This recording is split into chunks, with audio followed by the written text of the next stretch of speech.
much and welcome to the December meeting of the Employment Matters Committee. This is being live streamed, so if we can all use the mics, please.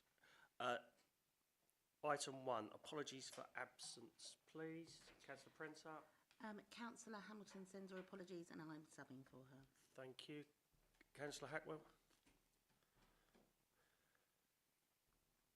Try the one next to you, Gary. Councillor Fern sends his apologies. Yeah, thank you. Item 2, record of the meeting. Do members agree to approve the record of the meeting of the committee held on the 2nd of September 25 and to also note the record of the meeting of the Joint Consultative Committee held on the 2nd of September 2025? Is that agreed? Thank you.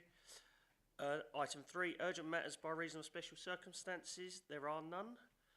So we move on to item 4, declarations of disclosable pecuniary interests and other significant interests. Councillor Cook. Just to declare that I'm a member of the NAHT union. Councillor Peake. I'm a member of Unison. Councillor Prenser. I'm a member of Unite the Union. Thank you. And I'm also a member of the ASLIF Trade Union. Thank you. Any others? No. Okay, item 5, the workforce update 25-26. Sam, to present, please. Thank you, Chair. So the committee is asked to note our workforce update for the period of 25-26, but also to note this only covers 6 months and it's not a full year effect.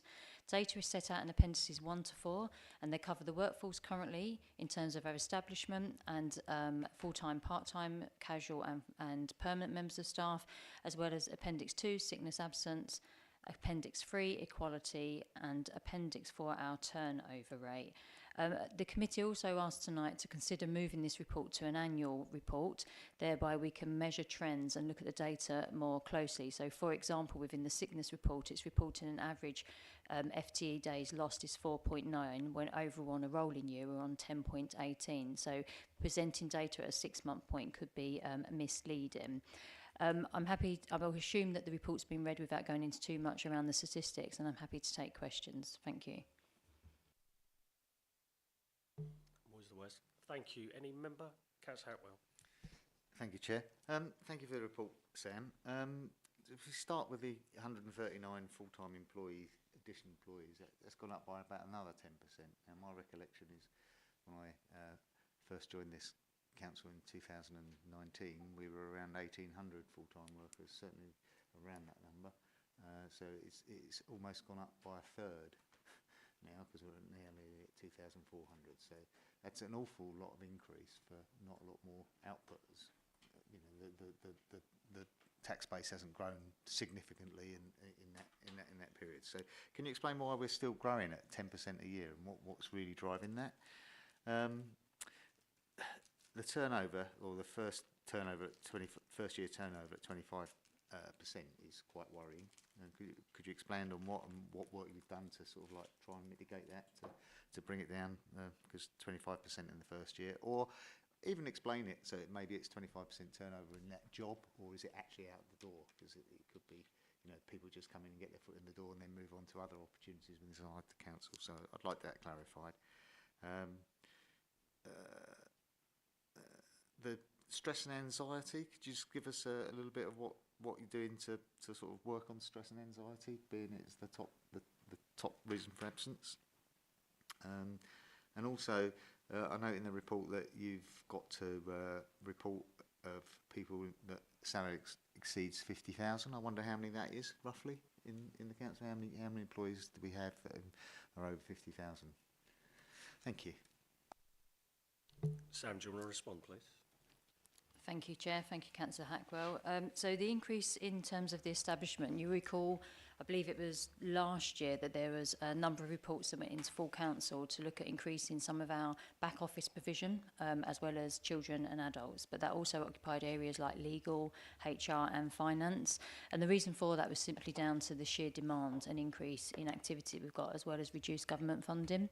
So I appreciate it might look like a huge figure, but for many years we had vacancy freezes. So within the organisation, we were holding back vacancies and not filling them because of the financial situation.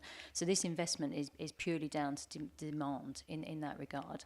You mentioned the turnover figure, and I appreciate I'm jumping to your final point now, but most definitely part of the issue we have with our turnover is burnout and people feeling that the work is too much, particularly across our people directorate. So where we've got people managing very high caseloads, we can't expect people to work under those conditions. So there is an average caseload that we'd like people to hold, and when we're not having the people in the business to do that because people are leaving because the demand is getting higher, then we've had to increase that establishment to ensure that we can manage, for example, with average caseloads. Some of that increase, we did bring in additional resource for LGR. So you'll know that we have a policy team that's in place. LGR have come in with that. HR, we put in some additional resource in HR to do the med pay review, and because of the sheer volume of turnover within children and adults, we increased the capacity in the recruitment team to manage that. And again, in terms of the cases that we're requiring support from the legal colleagues, we had to increase the legal lawyers there. So I don't have a full breakdown of exact numbers, but we do have that, and I can provide that, and I can give you the reasons by service for that to happen. Any increase in our establishment is not within our delegation to do, so if we're increasing budget, it has to go to full council for a decision. So all of the business cases to support all of these increases would have been debated and seen at full council in terms of that increase. Moving on then to the other parts, I mentioned the turnover there. You particularly homed in on the one-year turnover. We want to decrease that, obviously. That is absolutely way too high. Within there is going to be some elements of people on fixed-term appointments. So, for example, if we receive a piece of grant funding and therefore there's some activity to do for, say, a year, we will bring people in on fixed-term appointments, and they will leave within that year period, and they will be counted within that. Appreciate that's not going to be 25%. We know that. We've done a lot of work in terms of the platform we use to recruit. So we've changed our recruitment platform now. We've changed how we go to market. And really, for me, one of the key elements was, are we doing what we say we will do? So are people landing with us thinking they're going to get something because we've advertised it in quite an elaborate, great way, and then when they get here, they're not receiving it. So we've done a lot of work around our recruitment and channels to market, as well as then the induction. So in our recent staff survey, a lot of people have reported they're having a very good induction. They feel very well supported. And in some of the areas where we've had high turnover, like children's, they have I think it's 5 or 10, I'd have to double check. But they have protected days induction now where they don't come in and start to manage a caseload straight away, in order for them to become familiar with the organisation, find out about the organisation. And we found that from the feedback we're receiving, not everybody completes an exit interview, but those who do, it's most definitely either they don't fit here or it hasn't been a great journey for them in terms of that kind of induction period, so they've had to hit the floor running. We do know that some people are naturally leaving because there isn't opportunity to progress, so there's only going to be so many jobs for people to get progression to, and we do employ people that are quite ambitious, and if they're doing well, there is a lot of jobs around at the moment that people tend to go for. So we've got a real mix of people leaving within that 1 year. We are watching that and making sure that we are, where necessary, making the interventions that we need to make, particularly if we don't feel people are getting inducted and settling in right. Our workforce strategy dictates that we are trying to get towards a 10% turnover overall, which we've made great inroads in, which is really good. So that's taken us up to 2028, and we've seen a considerable reduction across the general turnover. However, we've still got teams where we still need to do some work, and again, most notably across our people directorate, and that is largely down to particular teams where we've got uncovered vacancies. So the work rate is really high, and people are finding it quite exhausting. And we spoke previously in JCC about burnout and physical exhaustion from some of the roles that we've got. So that leads me into the point around the stress and anxiety. Stress and anxiety is a major contributor. We've launched, as you will know, because it came through this committee, a new policy around sickness. We've also now delivered, and we continue to deliver, some bite-sized training. So that is looking at things like reasonable adjustments. If people are returning to work, how we can use part-time adjustments for them to ease themselves back into work, rather than if you've been off, you come back and then you instantly go off again because you're stressed straight away. So how can we make those reasonable adjustments in part on that? We're also looking at our provision across the occupational health as well as our Care First provision, which is there to support people, and we will be going up for retender next year. So that's an opportunity to really major in on some more, I suppose, more professional support that can support colleagues in this nature. We know from the staff survey that a lot of our managers don't feel well equipped to support staff who are experiencing mental health and stress. So we're embarking upon some work with the Healthy Mind and Wellbeing group around how we can support managers better. And really that's not about an internal training course, that's about a professional coming in to really support our managers manage this well. And only today we was in our away day with FBI, and we were talking about our own internal teams and some of the stuff that we need to do. And this leans into the work that we're doing with public health around healthy workplaces. So this is one of the key areas that we're doing a deep dive in. We've got a number of actions that we want to take forward. They cover some of the stuff I've mentioned today, but more, and we've agreed that we will come back to this committee with the full action plan of everything we will be doing to combat this in this area. But it remains a concern, and we are all over the data, understanding where it is. And I guess some of this also to mention just isn't all about workplace stress and anxiety. Some people have additional things happening in their life, and often we find that if you've got quite a stressful workplace and then something happens at home, actually the two together is too much for individuals and they need to take a break. So it's not all workplace stress, I must say, particularly where we have increased resources and tried to make the right decisions in some of those functions whereby we haven't had the right resource for the demand. Oh. I could look up the transparency report now and count them for you and tell you, but it is visible. So if you Google Medway transparency report, it will give you everybody who's over £50,000 and there'll be a figure there, but I wouldn't take a guess. I generally don't know. Okay, thank you. Councillor Cook. Yeah, thank you. So you've already discussed the first question I was going to ask around the increased number of staff and the impact of that, and that's really helpful because I was sort of understanding things like right-sizing caseload in comparison to kind of the KPIs and things that we spoke about in other committees. So really welcome that discussion, thank you. I've really appreciated the conversations we've had over the past couple of years around supporting groups with declared protected characteristics. So work for those with a declared disability, work for those in the LGBTQIA+ community. Obviously, we can only support and work with people when they declare that they fall within a group. So interested in 4.3.2, 4.3.5 in terms of declaration rates, because I think there's been a huge amount of proactive work in welcoming people and in people feeling included, opportunities for people to meet, and we've heard lots of that work. Is this because that work is still filtering through? Is it because people don't feel safe to declare, they don't feel the need to declare? And just can you remind us, I know we've discussed it previously, what's happening with regard to that? Thank you. Please, Sam. Thank you. Thank you, Councillor Cook. Yeah, so I think it's a bit of a mixture, if I'm being honest. So we've got quite an active equality board now, which is chaired by our Assistant Director, Sunny, and he's doing a marvellous job. We've managed to bring in some more networks and build that trust with those networks, which now they feel at the table they have a voice and are able to present some of their concerns. And, you know, we've just done our annual report on the equality scores, which again will come to this committee. It's just gone to corporate management team. And within there, we've managed to really understand the organisation and how it's feeling about particular things. So we wanted to get a little bit deeper into that, and only last week we done an open forum where we opened it up particularly around bullying, harassment and discrimination, and it was a confidential forum. We held it here at Wharf, and we had representation from across the business who came on behalf of teams to talk to us a little bit more around how people are feeling, particularly those who have said that they've experienced discrimination, bullying or harassment in the last 12 months that came out of the survey. And we had some really, I would say, very trusted conversations in the room that's given us a little bit more insight to some of the microaggressions perhaps that are rolling through the organisation that we do need to address. In terms of HR, we are targeting key areas to go out and really deep dive into what's going on in those teams if they're reporting instances, particularly where some of the comments we've had in the staff survey would suggest people don't want to report it because nothing is ever done. And there's a lot in there about fear of repercussion or being judged. So we're trying to get under a new layer of that, what comes from the survey, and that's being done through trusted relationships, if I'm being honest. The other thing that we've done with the forums is we've looked at, in the system when you're making your declaration, actually the language we're using, is it the right language? Do people resonate with that? Have we covered it properly? So particularly with the LGBTQIA+,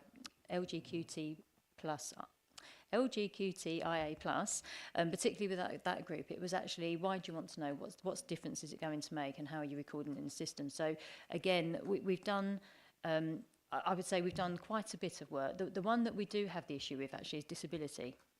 So within the disability one, if you look at the data, whilst people are choosing, I prefer not to say, in some instances we've got people just not completing it at all, so we don't know. So that's people either not knowing why we want to do it or not realising why it's important. And this has opened up a whole new conversation around neurodiversity and whether that's seen as a disability or not. So again, we've done a lot of work with the DWCM, and we're also now, whilst they were kind of overseeing, if you like, the neurodiverse element of it, we're now looking at a new network that will focus on neurodiversity to really get underneath that. And one of the reasons for that, again, was within the staff survey, there was comments around people making fun of people, thinking it's a bit of a laugh or a joke because they have a neurodiverse condition, and therefore making people feel that actually they can't be their self at work or they can't talk about their condition. So why would they declare that to an organisation that's not tackling the root cause of colleagues' behaviour? So I think we've got a number of things that we're doing, but for us, one of the things we didn't want to do was make assumptions, I think, and just go out of a campaign that said, yeah, come and tell us, we really want to know and we will act upon it. We wanted a chance for staff to come and talk to us in a confidential way. So I would say that's the first step of building trust, really, and we will continue to do that.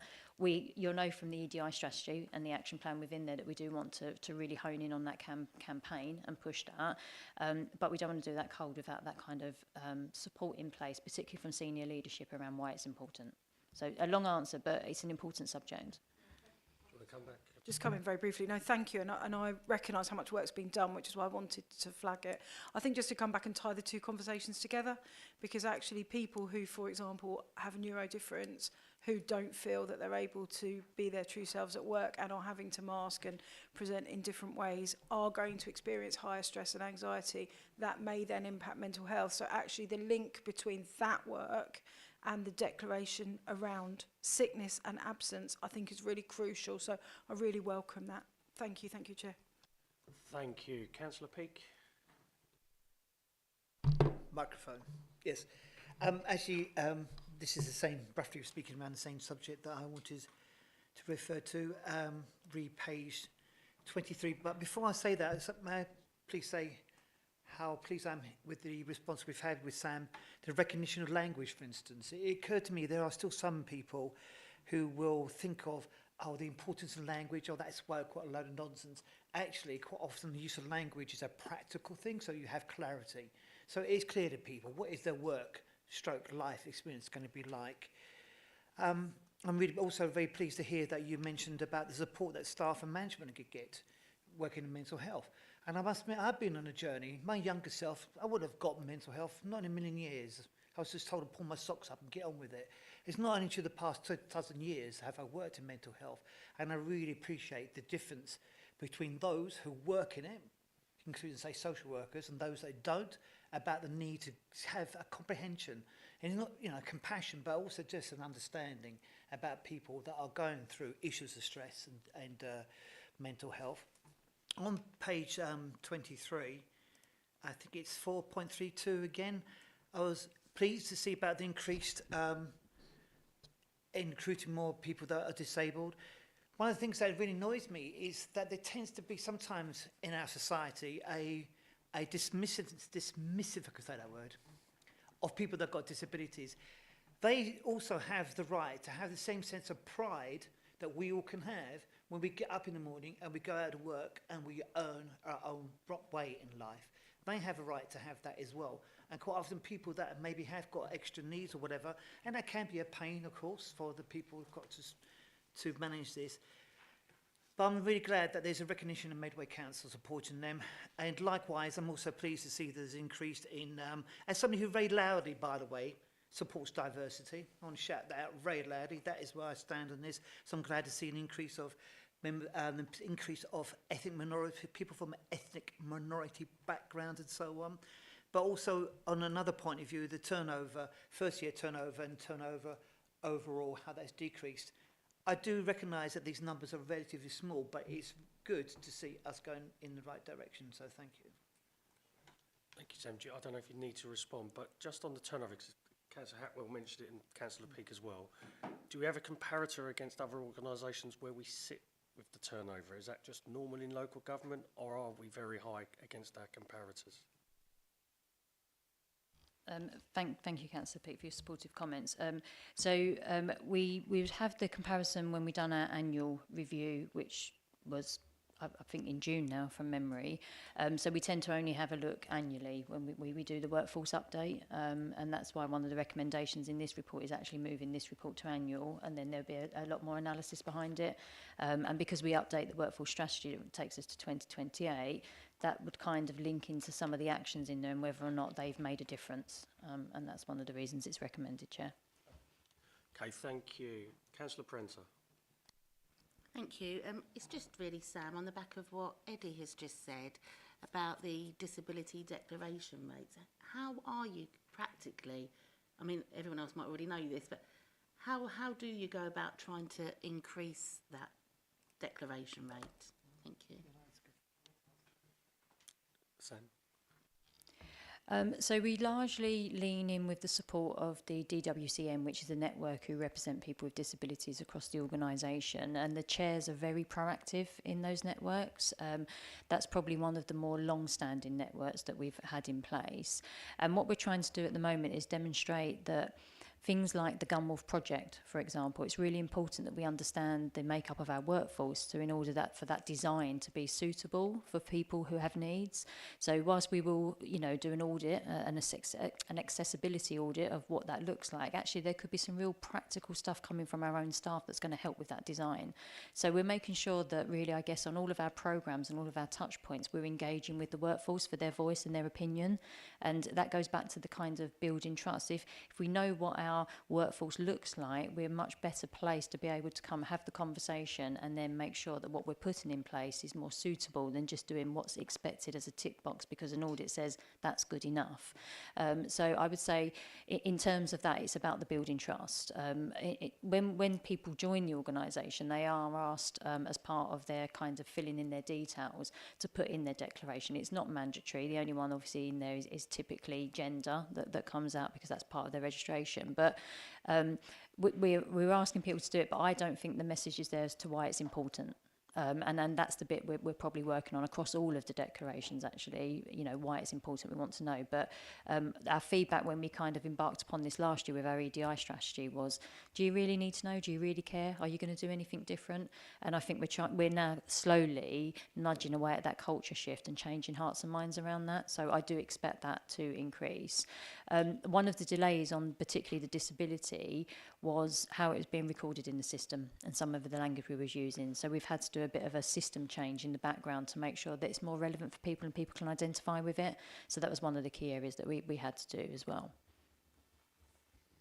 Okay, thank you. So it's more about knowing who all the staff are, using every sort of opportunity for conversations, try and find more about people that might support it. Yeah, makes sense. Thank you. Yeah, go on. Thank you. Yeah, and I think it's also important in terms of us as an employer in the market and people having the confidence and trust that we are an employer that supports people with disabilities. So again, I mentioned we've got a new platform that we're using. We're looking at a number of different marketing materials. Children's have just done a video, for example, and it's really just trying to show that the makeup of us as an organisation, that we're inclusive. And I think there's a lot of assumptions about Medway, and people have been here for a long period of time. And, even in terms of when we've got panels running, getting gender balance in the room, ethnicity balance. And, some of that hasn't been there for many years. So I think we're starting at quite a low point in terms of that journey around equality. But most definitely there's an appetite, there's support, senior leadership is behind it, and I can feel the change within the organisation. And I think if you spoke to any of the networks, I think they would feel more supported in light of the work that we've put in place already, and that will go from strength to strength, I'm sure. Yeah, just to say thank you, Sam. That's really positive, and it is showing that things will just get better. Thank you. Thank you very much for that. Is there any other member at all? Okay, I'll move to the Vice Chair, please. Thank you. So the committee's asked to note the 6-month workforce update 25-26 and further supported data are set out in the appendices 1 to 4 of the report. Committee's asked to agree that this report moves to yearly reporting to align the workforce strategy review, acknowledging there's a quarterly senior oversight review in place already. We've mentioned in this meeting, as we did in JCC, the action to present the absence action plan related to the Healthy Workplaces scheme that will be coming to this committee. I did note an action at the start of the meeting that I missed in my summary at JCC, a request for data regarding staff employed in LA maintained schools. I think you were going to provide for a colleague, Sam, at JCC. And then 2 other comments that came from JCC. Concern expressed that people are working when they should be signed off sick in relation to the data, and that the above the UK average rate in terms of mental health, as we've picked up here. Thank you, Chair. Thank you. Is that seconded? Thank you. Is that agreed? Agreed. Thank you. We move on to item 6, which is a speak up, anti-bribery and anti-money laundering and RIPA policies. Sam, to present, please. Thank you, Chair. This report informs members about the number and nature of concerns raised between September 24 and August 25 under the Council's Speak Up whistleblowing policy. Now, I appreciate this report covers other stuff. For the purpose of this committee, it's focusing on the whistleblowing cases. At present, for this year, there is no cases reported formally under whistleblowing. Thank you. Thank you. Any member? Councillor Cook. Yeah, just very briefly, just to say thank you for including the discussion that took place at audit, because it answered the questions that I had about why there hadn't been any reports. I won't go over it again now, but I found that very helpful to see that summary. Thank you. Thank you. Councillor Hackwell. Yeah, as a member of the Audit Committee, I've already been through this report anyway, the Audit Committee. But one question that I did ask at audit that I still haven't decided is, I was a bit concerned that 20% of people in the last staff survey didn't know where to find the policy, and I just wondered whether IT had, certainly it's not in the extranet if you search the council's webpage, but in the intranet, if they search for whistleblowing, does the Speak Up policy come up? I'd just like to have that confirmed, because if people still know it as whistleblowing, does Speak Up come up instead? Nicola's typing away. Yep. There you go. Got an answer. Excellent. Do you want to respond to that? Yeah.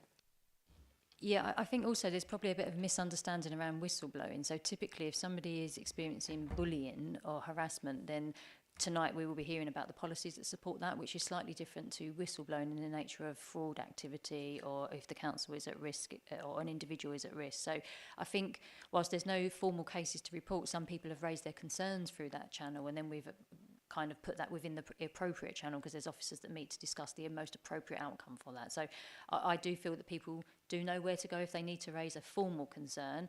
I would say actually one of our biggest concerns is what came out of the staff survey is, what if I don't want to make it formal, but it's about my line manager, where do I go? Where's that middle road for me? So some of the stuff we're working on around the bullying, harassment and discrimination is there a third option for people that don't want to go formal but can't really talk to their line manager because they feel that there'll be repercussions. So yeah, rather than the formal policies, I think we're missing a trick in the middle. Okay, thank you. If there's no other member, I'll move to the Vice Chair, please. Yeah, there was no further comment brought forward from JCC on this item. So the committee is asked to note the comments of the Audit Committee as set out in Section 8 of this report, and the committee is recommended to note the contents of this report. Is that seconded? Thank you. Is that agreed, members? Agreed. Thank you.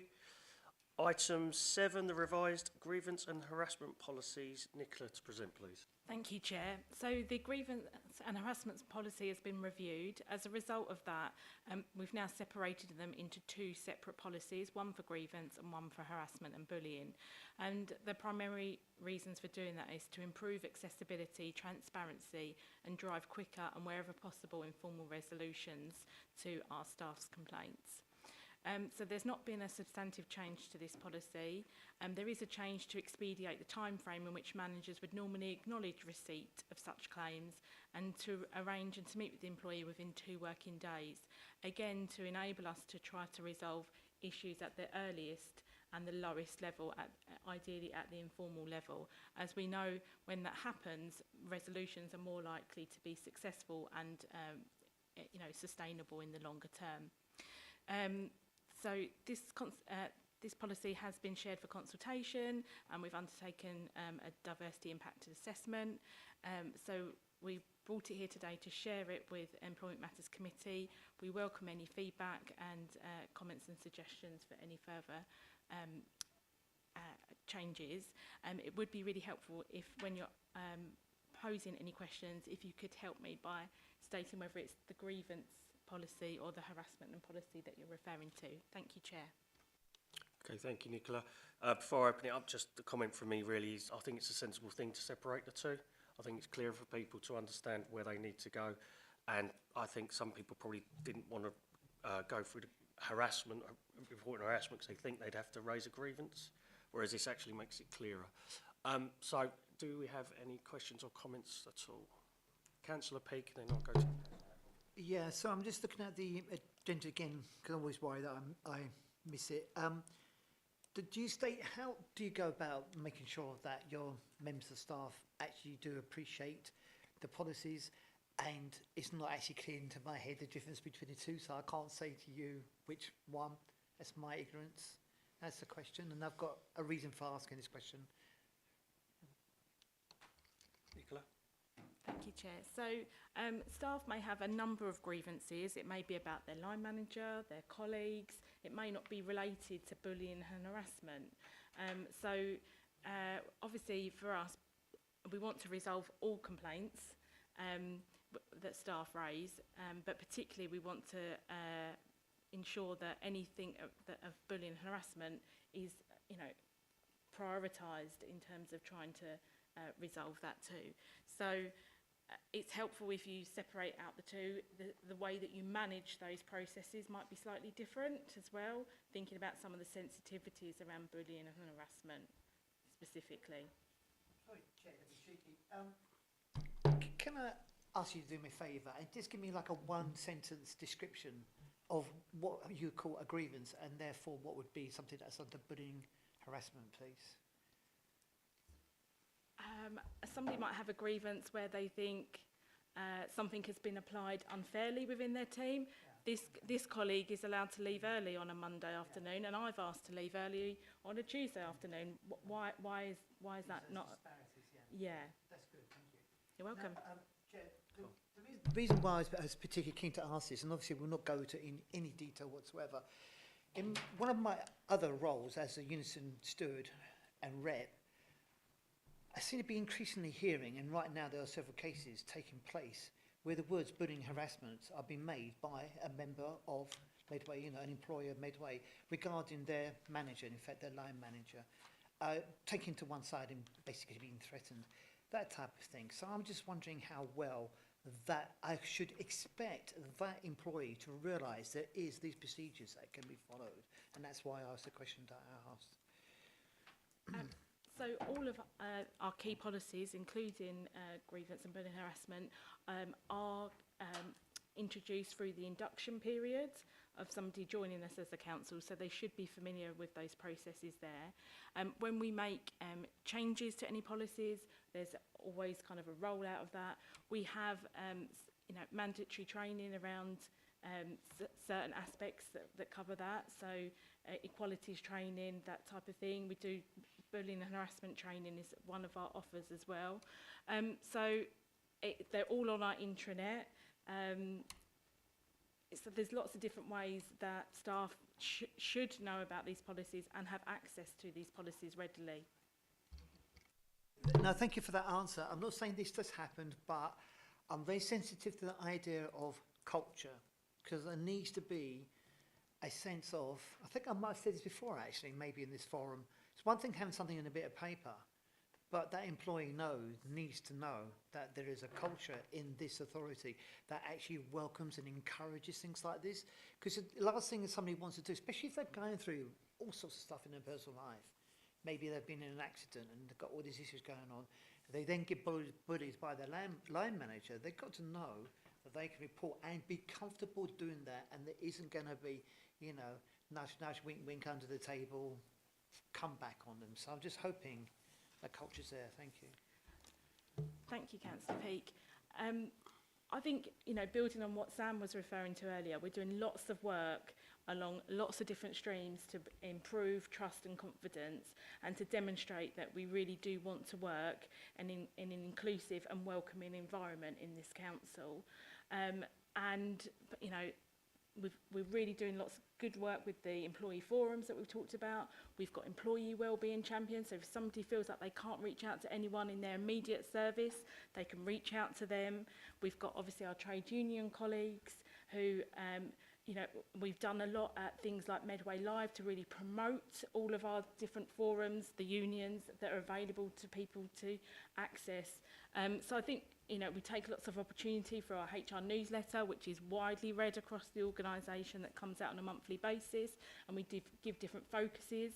We support lots of awareness days throughout the year, and then kind of link them to our, you know, what support and offer we have locally in terms of that, whether that's mental health, whether that is bullying, whatever it might be. So I do think as a council that, you know, at lots of different opportunities, at lots of different touch points, we try to promote this and demonstrate through our, you know, our actions that we do take this seriously. Thank you very much, Councillor Hackwell. Yeah, thank you very much, Chair. Just quickly on the, I applaud the you want to get the resolution done informally if possible, within a couple of days, and I think that's a good way forward. My concern is how you're going to manage the consistency or the quality of that across the different managers, because what some manager might assume is a bit of banter and a bit of joke, another one may assume that it's actually sexual harassment. So could you describe how you're going to, A, mandatory train the people, and B, do some audit or some sort of like quality assurance work to make sure everybody's being treated the same? That's all. Nicola, do you want to respond, or Sam? So we're trying to, we're making improvements to the way that we record our employee relations cases to make it easier for us to be able to analyse and spot the trends. And it's really important that we do that, so that where we identify issues, we can then go into deep dives. We've also got our employee engagement survey that it helps to inform some of that activity as well. In terms of mandatory training, you mentioned sexual harassment. I'm going to come on to that in a bit. But yes, that's a new thing, and we will be rolling out training for managers around that. And as I said before, we do have other strands of mandatory training that need to be refreshed over periods of time. We've also got our fairly new Medway manager training, leadership training modules. It's covered in there, and you know, we'll go back and update that based on all these changes to our policy. So we would, you know, and we can't underestimate kind of the intelligence that people come and share with us as well. And we do listen to all of our employee forum groups, like Medway Makers, who are a great source to tell us, give us that temperature check around what the feeling is around the organisation. So. Yeah, Sam, yep. Yeah, and I think just to add to that, we have an in-house trainer. So our in-house trainer has just come back from an ACAS training course. So we make sure that the in-house trainer is very aware of the language again, in terms of what we're calling things, how we're doing things, and then that is rolled out instantly to everybody and available. And we try and do that in more bite-sized learning rather than putting people through long courses. So really try and home in on the things that matter to us in the organisation. Where we've got the staff data, we certainly know where we've got pockets of teams that need better support for want of different reasons. I guess that could be managerial, it could be colleague to colleague actually around the behaviour, not always just managers. And we're doing some targeted intervention with those teams. Where we haven't got the rates of completion, which is largely in our teams that are not office based, so that could be through our libraries, our leisure centres. I've got a new employee engagement consultant who will be doing a bit of a roadshow out into those areas to talk to those staff and kind of just build up that rapport to say that there is this safe place that you can come and have a conversation with us. Just because you didn't fill in the survey doesn't mean we don't care and we don't want to hear from you. So I think rather than just relying on the survey, we're looking at other avenues whereby actually people can tell us what's going on. Nicola mentioned the new leadership framework. As you will know, where we've got the 4 points in there, certainly for the senior leaders, there's a period of 6 months protected learning. There will be a big ask of our service managers within that to manage well, and one of those areas is around ER and that kind of element of all of these policies that we're discussing, but making sure their team leaders feel able, confident and can deploy them well and make sure they're doing it very well. So I think putting the accountability on senior leaders to make sure that their staff are supported at that leadership level is going to be really important, because in HR we can't do it all, and this is an organisational issue that we need to face. And we've been very clear when we've gone out to talk about the bullying, harassment and discrimination and the element of policies and support that's available, that this has to be an organisation collective effort to change this. But equally, we don't believe we have an organisational issue. We have pockets of activity that's happening for various reasons that we need to really now address and unpick. Just to come back, if I may, Chair, it's more about the quality assurance of how each manager, because you're lowering this level of dealing with the complaints down to different managers and different, how you will audit whether that's sort of like consistent across all managers. That's the bit that I struggle with. The problem of one guy might think it's just banter, another guy think it's something else. And I know they get trained, but how do you go and audit the actual thing when it happened? Yeah, I'd let you come back, Sam, but for me, I would assume it's the cases they can get raised to formal shows that it's not being resolved adequate. Yeah, so there's, we have our values as Medway Council, and we expect everybody to adhere to those values. And if there's certain pockets of behaviour that's not adhering to those values or the code of conduct, then we would encourage people to report it formally, and absolutely it would come through as a formal case. There is going to be pockets where we won't know about activity, absolutely. A private conversation between a member of staff and an individual we won't know about. Having said that, we also know that I just give you an example, I won't name the team, but we had a team that had high turnover, and we were thinking, what's going on there? Why do people keep leaving? So the recruitment team, not HR, but the recruitment team decided to talk to a couple of people who have decided not to stay because they had the relationship with them, because they'd just onboarded them, and they gleaned some really good information out of those. So that wasn't an exit interview. They didn't want to fill in an exit interview, but they managed to tell us a fair bit about what was going on in that team. So we've kind of done a bit of a covert operation to get in there and support that team and think about what more we need to put in place. So I think our job across all of my HR team really is just to be mindful of what's going on and really kind of, I guess, not make assumptions, but go in and test where we don't think things are quite right. And from a central point, that's probably the best we can do in that regard. But going back to accountability, within leadership, we have a certificate of assurance that all the service managers and leaders will need to say they're doing their job well. And that comes down to then you being capable to be a leader, which does include a huge element of you managing people and managing them well. But we've got to make sure the training's there and they're engaging with it, and that's the mandatory element. So wrapping that all in together, I don't think people can hide from this and carry on being a horrible manager. I think the narrative and the culture of what we're doing and our transparency around what we're doing and talking to people and offering the forum like we did last week, whereby that was an honest, open forum around people who might have been experiencing discrimination, bullying and harassment, and giving them the opportunity to come in a confidential way to talk to senior leaders about their experience with us, not naming or shaming anybody. I think in turn is changing that culture so that, if anything, we'll probably hear more about it rather than people feel they can't speak up.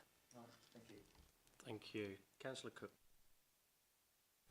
Yeah, thank you. I think, listening really carefully to that debate, because my question probably moves on from that. I mean, firstly, I really welcome both reports. I think it shows exactly the blend of practical, operational reality with grounded in research that we know, we see, and congratulate the team on that.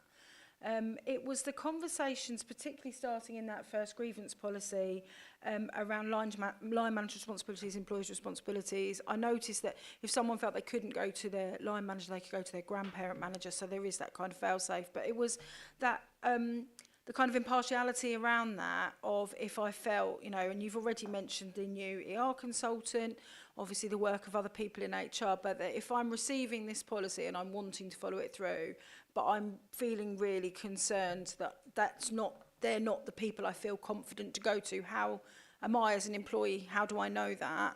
And with that, noting that employees have the right to be accompanied by a trade union rep or colleague at all formal stages, and would it be appropriate for me to bring someone with me at an informal stage if I felt that it was a particularly delicate matter and that I wanted to share? And that's just one small point. And then my separate point is kind of small, but I think is important enough to raise. So in the second policy, when you were talking about examples of harassment and I know this is not a full case, but you've put homophobic description in there, and you've mentioned the guidance on MedSpace. I felt that was perhaps quite a narrow definition of homophobic discrimination, and I assume that the guidance on MedSpace also includes transphobia. It also includes other groups within the LGBT community. I just wanted to check that. Thank you so much. Nicola, please. Thank you, Councillor Cook. I think that's a really valid point you're raising about where else can I go, and us being really explicit about that. When we launched policies, we don't just put a policy up, we put guidance up both for employees and for managers, and there might also be some FAQs in there. So I will absolutely double check that that's really clear, that alternative people could be coming direct to HR, it could be going to one of our employee wellbeing champions, one of our forum members, etc. So I think there is lots of opportunities, also not necessarily to the grandparent, but to a senior colleague, assistant director, director level as well. So we'll make sure that that's really clear. And yes, we're really clear that we must allow people to be accompanied at formal meetings. We've got no real issue in terms of anybody being represented at any meeting, and we could make that much clearer as well. Thank you. And in terms of the narrow definitions, again, it comes back to the guidance. We're currently re-looking at that guidance as we come back with the new policy, and I'll take that comment back too. Okay, thank you. Is there any other member? No, I'll move to the Vice Chair then, please. Thank you. So for this meeting, the committee is asked to review the updated grievance and harassment policies and procedures set out at appendices A to E in the report, and we've provided feedback on their contents. We've got those two specific actions around the inclusion of alternate routes for reporting to be made even more explicit, and the inclusion of accompaniment at informal and formal stages. I had a summary of notes from the JCC, but just to say that those notes are going to be shared with the HR team as well, so I'll just give a brief view. There was a request for managers to understand the context, for example, the Employee Act, the Employment Act 2010. There was mention of malicious and fictitious complaints removed, and a question about why that had happened. There was a discussion around the use of the grievance policy alongside the pay review policy. There was a comment about section 6.3 in the grievance policy, and a request to remove this because sometimes informal routes are considered not appropriate in terms of the move to formal. There was discussion held as to why grievance needed to be raised in 3 months, not 6 months, and a conversation around the oversight and appeal of the grievance outcome. And then with regard specifically to the harassment policy, particularly welcome section 1.4. As I say, I know that's also going to be followed up. Thank you. Thank you. Is that seconded? Thank you. Is that agreed? Agreed. Thank you. Okay, we move on to item 8, the introduction of a sexual harassment policy. Nicola, to present, please. Thank you, Chair. So this is a brand new policy that we're bringing to Employment Matters Committee. It's been drafted in response to comply with the Workers' Protection Act 2023, which requires employers to take reasonable steps to prevent sexual harassment in the workplace and from third-party harassment. We want to promote an inclusive working environment where employees feel safe. We've undertaken consultation in creating this policy along with a diversity impact assessment. Members are asked to approve this new policy. I would just like to inform members that a manager briefing has been drafted summarising the essential points of this new policy, and this policy will be sent out to all staff via Meta Compliance so that they are aware of it. Every time they log in, it will pop up until they read it. We are exploring options for specific training around sexual harassment for managers, and the existing bullying and harassment training has been updated to include an element around sexual harassment in that already. This policy will feature in the January HR newsletter alongside some bite-sized training. Thank you. Thank you. Any member? No. Sorry, Councillor Cook. Very briefly, just to mention, so I'm really interested in third-party interactions around, you know, how we apply our policies to external consultants particularly. I welcomed 12.4 to make clear that all interactions with sexual harassment will not be tolerated, and I wondered if that came as part of an onboarding process, as part of a service level agreement. Is that an amendment to that activity? Thank you. Nicola. I'll have to take the external contractor question away.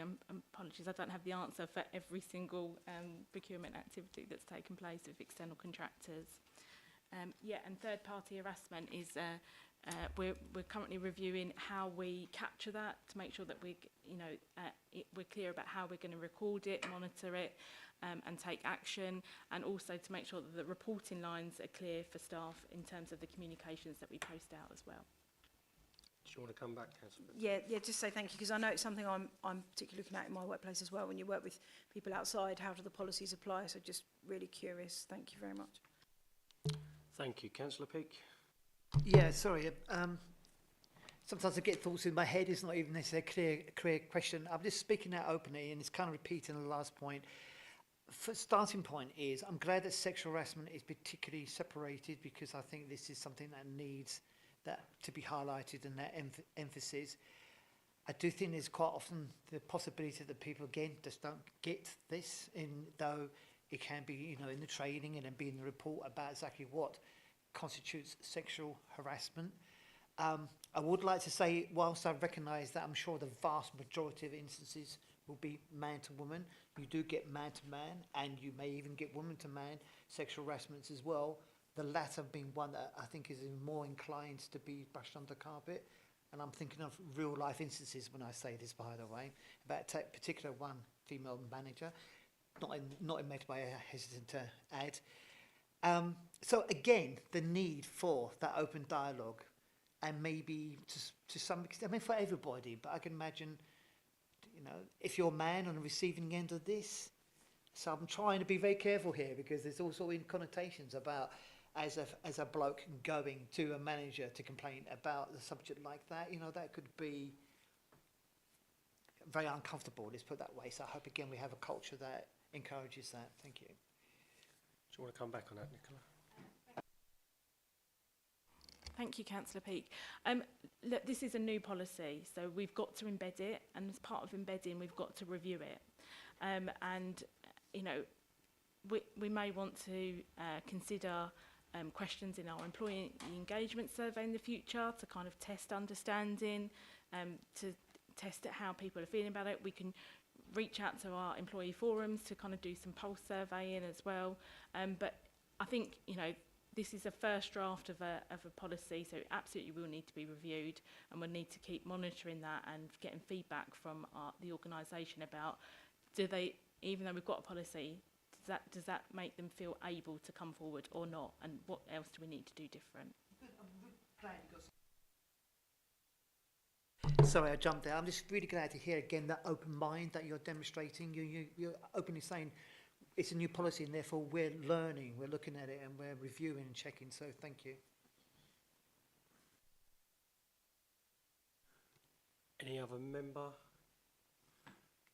Just from me, really, trade union engagement, when people are reporting, it's not overly clear, as we have in other policies, that trade union reps are allowed to be. If that could just be clearer, please. Okay, thank you. Any other member at all? Okay, I'll move to the Vice Chair, please. Thank you. So the committee is asked to approve the introduction of a sexual harassment policy and implement the policy across all areas of the organisation. The committee is asked to note the requirement for adequate training, provision and awareness communications to allow managers and employees to have an informed insight on existing and new preventative and responsive measures to protect workers against sexual harassment. We've got those two actions around investigating the impact of the changes to the policy in relation to practice around the onboarding of third-party providers, and the conversation about explicit trade union involvement. And the only feedback from JCC is that they were delighted with the policy. Thank you. Thank you. Is that seconded? Thank you. Is that agreed? Agreed. Thank you. Moving swiftly on to the last item, which is item 9, pay negotiations 2026-2027. Sam, please. Thank you, Chair. This report presents committee with the progress so far under the pay negotiations for the financial year of 26-27. The trade union pay claim is as follows: a 5% flat rate consolidated increase for all staff, including those on the MedPay salary honouring. We currently have 3% in the budget. With an additional 2%, this will create an additional pressure of £2 million. However, we do aspire to make a pay award to at least match inflation, subject to affordability. And with the autumn budget announcement last week, work is now in consideration around whether that is possible due to affordability. We also agreed that we'd undertake further work for those who are on an honoured salary position and reasons why they may be there, and go back to trade union colleagues with some further analysis. We did say that we would hold further negotiations and discussions to ensure that if we couldn't match inflation, that we would look at the staff on lower grades. We've welcomed feedback from trade union colleagues to suggest what might look like, but we've noted that the time frame is very tight, and therefore we'd wait to see if the percentage increase is something that means we don't have to do this work around the lower grades. A request to increase sleeping allowance to 3.2% has also been made. We are not recommending this. Whilst we appreciate the National Joint Council position was also a 3.2% increase last year, our allowance was increased 2 years ago, and it currently means that we pay £5 an hour more than the national rate, and compared to our neighbouring authorities, £8 more than their rate. An ongoing request has returned to the National Joint Conditions for Pay. With LGR, this is not a sensible move, however, we have agreed that there will be a collaborative approach between officers and trade union reps to ensure that we can do some high-level cost assumptions and also determine the size of the impact and the task that may be presented in light of the new unitary. There's been a request for payment of social worker registration fees. Again, we've agreed to do some further analysis on this because there's other roles across the organisation that attracts registration fees. It was noted that this might be something that helps with retention, given that we're in a position where retention is difficult across our social workers. However, it must be pointed out in some of our social worker posts we already pay an additional retention payment. There was also a request to decrease to a 35-hour working week. This is not something we will be recommending. So committee are asked tonight to acknowledge the pay negotiations so far, noting that further work is being undertaken around the percentage increase of COLA, and also that we're doing further analysis around colleagues on honoured salaries and the registration fees as a request. Thank you. Thank you very much. Do we have any member at all? Councillor Hackwell? Just quickly. Sam, could you explain to me an example of someone that might get a sleep-in payment? I mean, what sort of roles and what sort of many do we do? That's one question. You know, is there like hundreds of people doing it, or is it like 5 or 6? That's one question. And the other thing I think we ought to be mindful. We reviewed the budget at Business ONS last week, and you know, we've got a £42 million gap between what we've got in the budget currently. And that's including the 3%. If we up that, it will take it even more money that we just haven't got as a council. You know, we're going to borrow 18,000 from the government or EFS, but we still got a £25 million gap. So, you know, just be mindful that the organisation is not a wealthy organisation. Sam, did you want to respond to them, please? Yeah, thank you, Chair. Thank you, Councillor Hackwell. So we're doing some analysis at the moment around sleep-in payments. So we have 2 homes that have residential care overnight. So it's officers that occupy those. We're not talking hundreds. We're talking a small amount, and that's why you can see within the paper the cost of us raising our sleep-in payments would only be about £2,000 because it's not significant. It's more so it's not about the cost on this one. Actually, it's about the principle of the position we already occupy, and in light of the new unitary, we've made commitment across particularly a number of our neighbouring authorities that we will work together on policy changes, and given we're quite considerably above the national position as well as our neighbouring authorities, this one isn't about cost. It's more around the principle of doing the right thing and being fair, wider than just Medway. Absolutely, in terms of your report on our budget position, obviously lots of work is ongoing at the moment to see what the autumn budget has presented with us. But in addition to that, there's a number of meetings that are taking place with directorate management teams, whereby there is deep dives into their budget position, seeing where additional savings can be made. And also in terms of additional business cases where there is an element to increase income or increase flow into Medway. So not just with our pay position, that's one of the areas that business support meeting discussed, but there's a number of other issues that are being looked at in terms of closing that budget. But I recognise that anything we put in addition will overlay in terms of that pressure. Okay, any other member at all? Councillor Peake. Yeah, I thought I'd just speak up, just in case there's anybody listening to this may not appreciate the whole idea about you don't get paid to go to sleep. But I've done night shifts, especially when I worked in a homeless unit.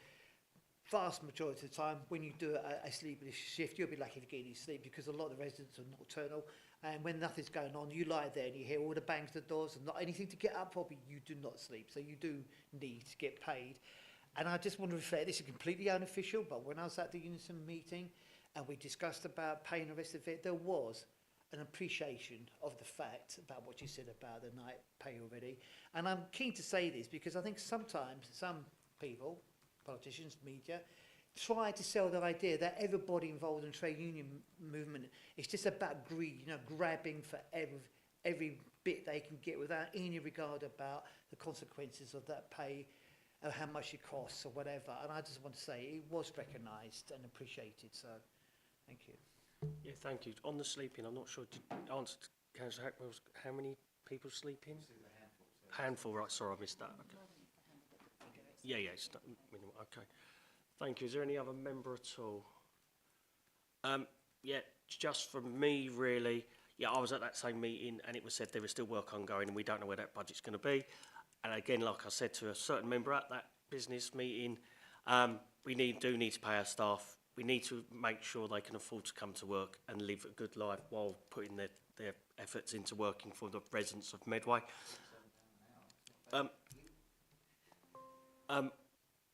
On other elements, during JCC, and you've mentioned it yourself, Sam, the trade unions are asking 5%, but at least the inflation. We haven't got the costings for that. Can we have the costings for that in the next paper when this comes, please? Unless there's any other member, I'll move to the Vice Chair. Here we are. So the committee is asked to note the report, including progress made today under the pay negotiations protocol. I've got the specific request for costings, which has just been made by the chair. I've got a brief outline of the comments from the JCC. So it was noted that at 5.1 it says a joint TU pay claim, but that's actually a Unison claim, I believe. And the Unison representative outlines the context of the 5% pay increase request, including consideration of decline in real-time wages over the past 15 years, the impact of historic pay freezes and inflation, welcome to the halt on this deficit over the past 2 years, increasing staff feeling of value, that they can't recommend more cuts to their members so it's requested at least in line with inflation, recognising the impact of the financial situation and the government cuts has been outlined. Request to focus specifically on the lowest paid members, which you referenced, Sam, and they welcome the LGR preparatory work. And there was then a wider discussion across the unions relating to the MedPay review, with concerns expressed regarding those covered by salary honorary arrangements, including for COLA arrangements, to avoid delayed detriment, with reference to the ongoing work regarding addressing any potential discrimination in this area. Thank you. Thank you. Is that seconded? Thank you. Is that agreed? Agreed. Thank you very much. Meeting closed.